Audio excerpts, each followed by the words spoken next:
Olá, gente! Então, hoje vou falar sobre a conta hackeada da Janja, né? Invadiram, né?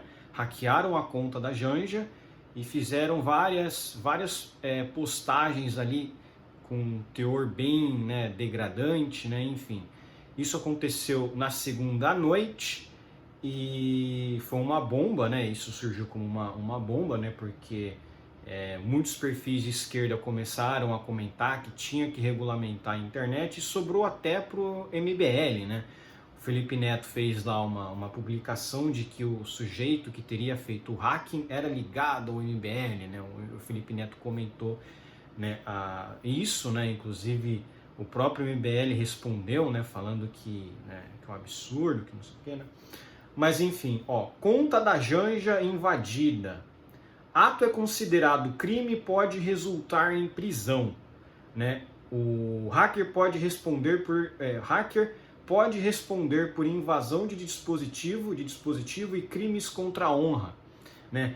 Uma coisa muito interessante também é notar que a mídia prontamente já fez diversas matérias sobre o caso, né? Classificando o caso como absurdo, não sei o quê. Só que quando foram celulares de Deltan Dallagnol e Sérgio Moro invadidos, a mídia não agiu dessa forma, né? O que é muito intrigante, né? Eles sim tiveram seus dispositivos invadidos por um hacker, né? O tal do Walter Delgatti. Porém, o que foi exposto no Intercept pode ou não ser verdade, né? Porque tanto Moro quanto Deltan Dallagnol, eles negaram de imediato toda a veracidade, né? Tudo estava ali naquelas imagens que o Intercept teria divulgado, né? Inclusive é muito irônico isso, né? Como que isso como que isso não deu prisão naquela época, né? Eu não acho que o Glenn Greenwald realmente merecesse isso, porque eu também sou a favor da liberdade de informação, da liberdade de imprensa, né? Agora, no caso do Deltan e o Moro, aparentemente o hacker teria invadido conta de diversos funcionários do governo com o intuito de vazar informações. Tanto é que o que não foi vazado na Intercept, na Vaza Jato, é o que era grave. Então, o que foi vazado, teoricamente, é o que era mais de boa, né? Já nesse caso, o hacker, ele não invadiu para tentar divulgar alguma informação da Janja, aparentemente, né? Então isso gera dúvidas, né? As pessoas estão comentando, inclusive, que isso aí foi um ato interno deles ali para jogar uma cortina de fumaça para indicação do Dino no STF, para jogar uma cortina de fumaça no que a própria Janja falou a respeito da prisão do Bolsonaro, né? Como é que ela tem essas informações? Ela é primeira-dama, né? Ela não é chefe de Estado, ela não é funcionário público, ela não está dentro do governo, ela é uma mera primeira-dama, ela não teve voto, ela não recebeu voto, né? Ela simplesmente é esposa do Lula, só isso, né? E, enfim, é crime sim, mas vocês vão ver que a pena é bem leve para esse tipo de ato, né? Ó, a primeira-dama Janja teve sua conta na rede social X, antigo Twitter, invadida por um hacker na noite de segunda-feira. Foram publicadas na conta de Janja uma série de provocações e ofensas de cunho pornográfico. O invasor abordou a vida sexual da primeira-dama, seu relacionamento com o presidente Lula, além de menções no Mensalão e ao ministro Alexandre de Moraes, como sempre, né? Segundo o coordenador do curso de Direito, advogado e especialista em Direito Digital no Brasil, postagens com esse tipo de conteúdo são consideradas crime. O professor explica que, ao usar palavras ofensivas, o criminoso cometeu crime de injúria. Injúria não é crime, né? Contravenção penal, né? Pô, o cara é especialista e não sabe que injúria é contravenção, né? Contravenção é crime de menor potencial ofensivo que quase nunca dá cadeia, né? Você vai, às vezes, pagar alguma coisa e tal, mas cadeia mesmo é muito difícil de dar, né? Porque, enfim... Em outras postagens, o hacker também cometeu o crime de difamação. Novamente, são crimes muito pequenos, né? O que aí você poderia dizer que é um crime mais grave é invasão de privacidade, né? Invasão de privacidade é algo realmente muito mais pesado, né? Porque isso aí, né? E é importante salientar também que os hackers em geral, né, os hackers em geral, eles são mais de esquerda. Por quê? Porque o hacking ele é feito em relação a contas de pessoas, de chefes de Estado, que eles consideram ali ruins, né? Então é meio que um ato assim para hackear, para tentar tirar alguma informação ali que eles consideram negativa moralmente, aí espalham na imprensa. Ou seja, a própria imprensa ela acaba às vezes se fortalecendo com ações de hackers. Olha só a ironia, né? Muita coisa da imprensa, muitas notícias da imprensa são obtidas através de hacking. Então, assim, moralmente falando, eu considero um ato absurdo, né? Invasão de conta e tal. Mas para a esquerda, quando acontece com um líder ali de direita, aí vale, aí pode. Inclusive o próprio Gilmar Mendes utilizou a Vaza Jato como prova para dizer que o Moro era suspeito naquele processo contra o Lula. Cara, isso é um absurdo total, né? Porque primeiro a gente nem sabe se aquelas mensagens são verídicas. Segundo, que seria prova ilícita, né? Hacking, né? Olha só que absurdo, né? Mas é aquilo, né? Vocês veem aí como que o establishment político brasileiro já se movimentou para já criticar de imediato isso aí, e inclusive pedir por mais regulação na internet, como se o PL da censura tivesse alguma coisa a ver com hacking. Não, não tem. Não vai regular o hacking, não tem como. Isso aí, primeiro que parece que a Janja usou uma senha muito fraca. E segundo que parece que ela não tinha feito direito àquela autenticação, né? Aquela autenticação que você recebe, né? Quando um dispositivo estranho que está adentrando da sua conta, o Twitter ele manda uma mensagem para você no seu e-mail, no seu celular, falando: isso aqui é você mesmo, é confiável.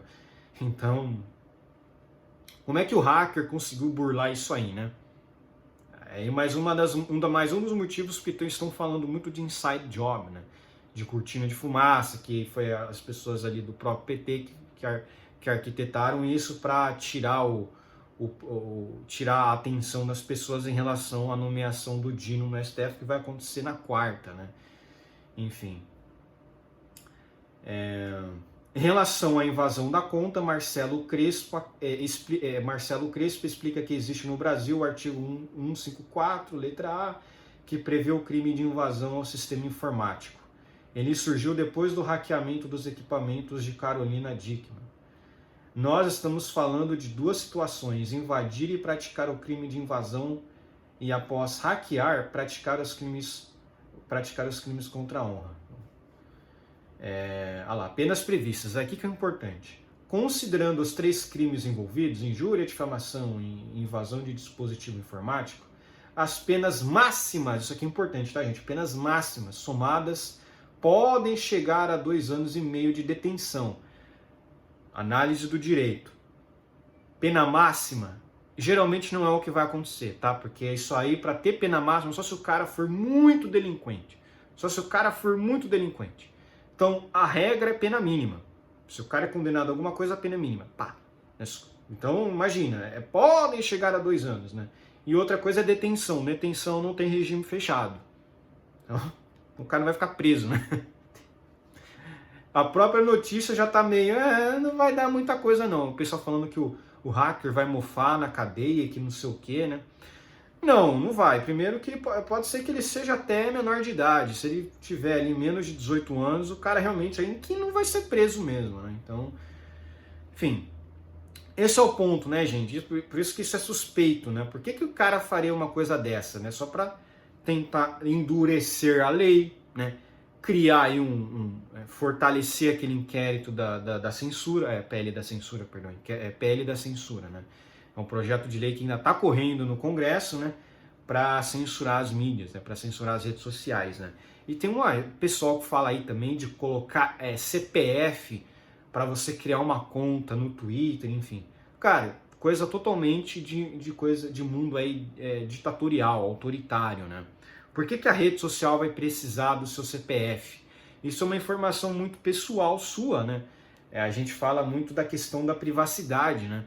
Como é que a gente vai fazer com que as empresas de tecnologia não consigam invadir a sua privacidade se você tem que fornecer coisas privadas suas, né? E é aquilo, né? Infelizmente a cultura no Brasil não é uma cultura tipo lá dos Estados Unidos ou em alguns países europeus, né? Tem muitos países europeus que eles adotam uma cultura de não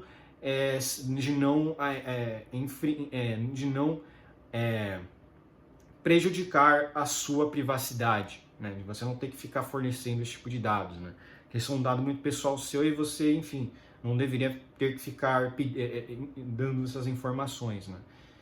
Então, mais uma coisa que eles poderiam fazer, eles sonham aqui no Brasil fazer isso, né? Limitar contas, botar só CPF. O Moraes mesmo já falou a respeito disso, não, que tem que ter CPF nos perfis, não sei o que, para identificação, uma série de coisas, né?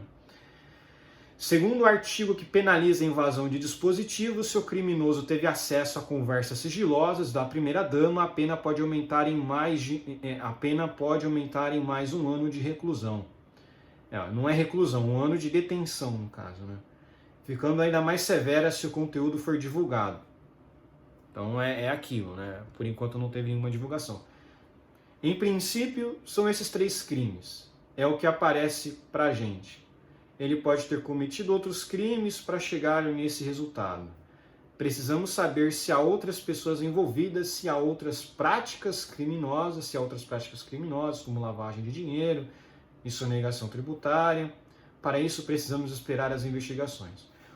Esse negócio que ele falou, se tem outras pessoas envolvidas, isso aqui é muito importante, porque parece que tem uma tal de Anon, um site aí chamado de Anon. Só que esse site ele é de hackers ativistas de esquerda. Então, olha só, é o que eu estou falando.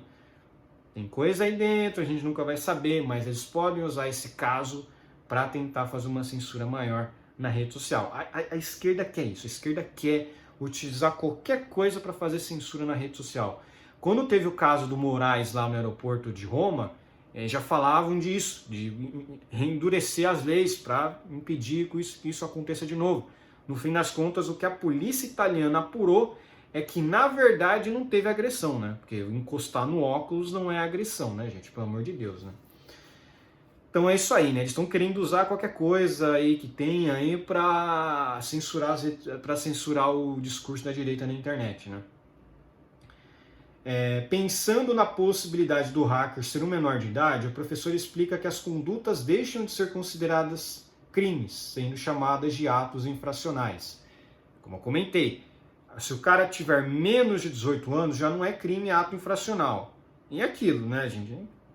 Se o cara tiver, por exemplo, 16 anos, ele só vai cumprir essa pena, em tese, até ele chegar aos 18 anos. Depois dos 18 anos, ele automaticamente é posto em liberdade. E convenhamos, tem tanto crime muito mais grave que o sujeito já é colocado em liberdade quando ele completa 18 anos, que nesse caso é assim, é um hacking e tal, teve todo o constrangimento, mas não é um homicídio, não é um latrocínio, não é um roubo, é um delito ali contra a honra, né, contra a imagem, né, convenhamos, né. Então se tiver menos de 18 anos, olha só, de novo a esquerda pode ser afetada por essa regra que eles tanto defendem, né? Que a questão da inimputabilidade penal por conta da idade, né? Que eles falam que um menor de idade ele não tem consciência dos seus atos, né? Olha só que coisa, hein? Imagina o sujeito tem 15 anos, né? Não vai ser preso, né? Praticamente não vai ser preso. Não vai ser preso mesmo, né? Porque pelo que o próprio especialista que disse, a pena máxima só pode chegar a 2 anos, né? Isso é pena máxima, 2 anos, o cara muito dificilmente vai ficar preso, né? Vai fazer lá uma transação penal, se for réu primário, aí, enfim.